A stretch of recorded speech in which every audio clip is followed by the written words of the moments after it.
Hello everyone, welcome again to another Teacher Joseph video clip.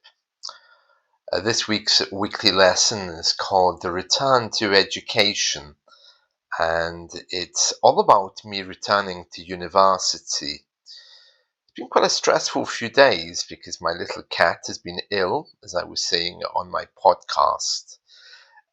So I'm going to go through a few points here. Carrying on from where we got to yesterday. And the first thing here says, I'd forgotten how much American psychology had crept in over the years. So I'd obviously is a contraction for I had, and we use the contractions when we write informally.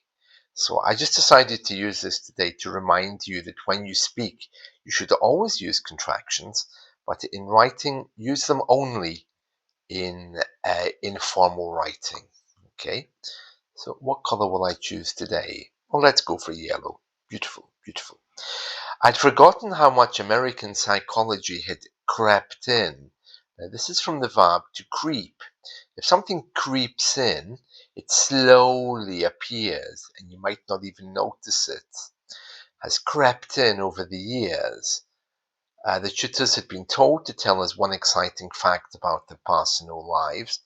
Then I go on to talk about the tutor who says that he makes kitsch medieval tapestries.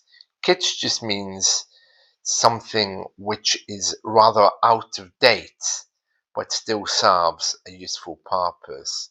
It's a genre, a style of fashion.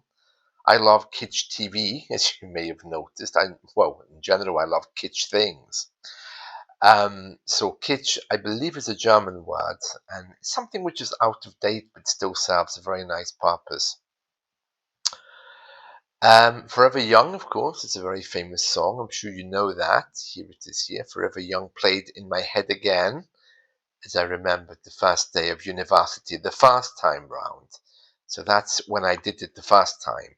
I can say the first time round. It just means the first time around.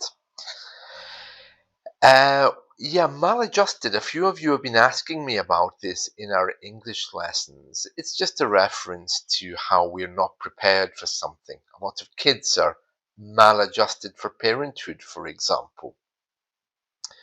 And a tutor who was like a relic from the Dark Ages. A relic simply means something from the past. Something which remains, like a bit of a body, for example, or an old stone. And of course, Dark Ages is a period of history, so that should be a capital A. Dark Ages. There we are. Yeah. Riding brightly covered cars. Well, riding or driving, both are correct. We sometimes go for a ride in cars, don't we? Wearing crazy hats and listening to Elton John defined us. We were teenagers, and there's a story about Elton John's eyesight in my podcast today. So if you like Elton John as I do, go and listen to that. I was quickly brought down to earth again with a thump. Okay, so to be brought down to earth with a thump just means your mind is suddenly brought back to the current situation very quickly by something that happened. We say with a thump because if it's something material, like something falling off a shelf, you suddenly look around and you have full attention again. You're brought back to Earth with a thump. So your mind wanders away from Earth to another planet, and suddenly you hear poof, and you look around and there's something on the ground. There we are. That's probably enough for today, I think, because we still have to do a little bit about motivation.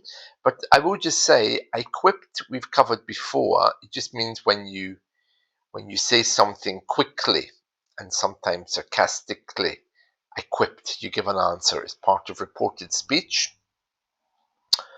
And also, if you raise a few eyebrows, it means people look up in surprise. So if I say to you, as I often do in English lessons, your English is perfect. You might raise an eyebrow and say, well, I don't think so. In English, it means to be surprised, to raise an eyebrow, to be surprised. And there we are. So that is simply our remarks for today. Very common in literature that to say, for example, oh, my boss raised an eyebrow when I wanted a pay rise. Our queen, for example, she never got angry. She was always very calm. But if she was annoyed, she would raise an eyebrow. Very English, isn't it? Right, let me just ask you here in this part. We're doing something related to motivation here, okay? So we're just talking about, again, what motivates you, what leads you on. So I'm going to ask you again, what is motivating you today to sit down and learn? Look at that typing. Oh, isn't it worse when you have a sick cat? Right, there we are. What is motivating you today to sit down and learn? There we are. Right, I'm just curious. I just want you to think about that for a moment, because a lot of us push ourselves with things which we're not really motivated to do. And remember, with English, the same as everything else, you should be having fun. That's it from me today. I hope you've enjoyed this. Let's talk again soon. See you. Bye.